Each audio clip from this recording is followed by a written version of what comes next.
There's nothing like the hall. I can't say enough great things about this place. It's always cool to be on a stage where you know that all of your idols have been on. Standing in the footsteps of Merle Haggard and Willie Nelson and Hi, Willie. I enjoy when people are having a good time. Jared Jeff Walker and all my heroes that I'd seen play there. It's respect. Dance halls like Gruene in particular are important, and I hope that they're around for a million years. It's had an incredible influence in my life of being a part of Gruene Hall. It has that family-friendly atmosphere. Because that's what makes Texas, Texas. It's just timeless. Howdy, folks. I'm Ray Benson. My name is Wade Bowen. Charlie Robinson. Jared Jeff Walker. Robert Earl Keen. Aaron Watson. Randy Rogers. My name is Pat Green, and I double for George Strait. My name is Mary Jane Nally, and I am the Queen of Green. Welcome to Gruene Hall. Welcome to Gruene Hall, Welcome to Gruene Hall. the oldest dance hall in Texas.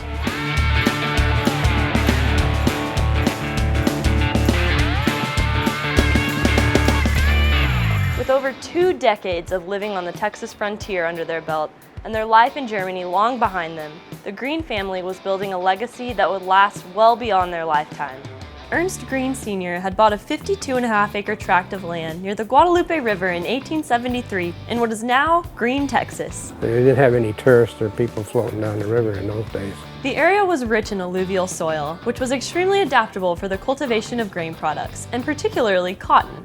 And cotton would be the backbone of this area for many years to come. When Ernst Sr. bought his farm, he wrote of his intentions to open up a beer hall and a saloon in the special provisions of a deed of trust. Without much consideration, the seller, Mr. Hamilton, crossed those lines out and wrote below them, "There will be no beer or spirits manufactured on this farm, nor a saloon or beer house." So the Gruenes built a cotton gin instead. Powered by water from the Guadalupe River, the gin was extremely successful. The area was prospering, and Ernst Jr. and HD had a hard time agreeing over how to maintain their empire together. The brothers had a very hard time getting along at all. After much discussion, HD and Ernst Jr. split the property.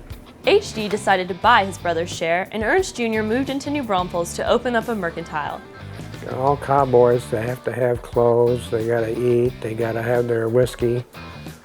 So I'm going to open up a general mercantile store and a saloon and dance hall, and that's what he did. Going against the wishes of MC Hamilton, on April 12, 1878, H.D. Gruene advertised that he had installed a dance floor for the tenant farmers to have something fun and social to do. In 1882, an actual saloon complete with a dance hall was built. The long rectangular building was constructed by Christian Harry and was given a pitched roof, which is hidden from street view by a false front. With German polka music, a smokehouse, a beer garden, and a fully stocked bar, Gruene Hall became the social center of the community. HD held masquerade balls, Easter celebrations, family reunions, election polls, political elections, and both dog and badger fights.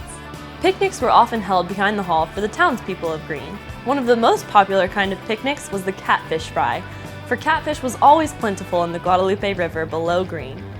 It was a commonplace to start ginning at 5:30 a.m. and run until 10 p.m. Public scales were set up on the west side of the hall for patrons to use. The hot and dusty farmers would take full advantage of the saloon. Sometimes there would be a fight or two to liven things up, but never anything too serious. Our night watchman did have a blackjack, so that if anybody got out of hand and they couldn't handle him, then he'd hit him over the head with a blackjack. Mostly the farmers would just hang out and play cards or dominoes. During Prohibition, HG hung a sign in front of the hall that said, "Only near beer is sold here. Real beer sold near here." It was also during Prohibition that children would often be sent to the bootleggers to get their parents' whiskey, because unlike the adults, they were never questioned. The Gruene family took a shot of whiskey a day because they believed this to be highly beneficial to one's health. In the early part of the 20th century, weekend dances usually began early Saturday evenings. The ranchers would come in with their entire family, do their shopping, and dance all night long into early Sunday morning. My grandfather had some cots and things where the little kids, they could put them there to sleep. And then when the dance was over, then they'd wake their kids up, load them back up in their trucks, and then head back out to their ranches. With several tenant farming families growing cotton, a successful cotton gin, a railroad depot nearby, and an ever-growing community, it seemed like Gruene was the best place in Texas. And it was, until the late 1920s. At this time, H.D. Gruene was the glue that held this town together. disaster struck when HD died of pneumonia.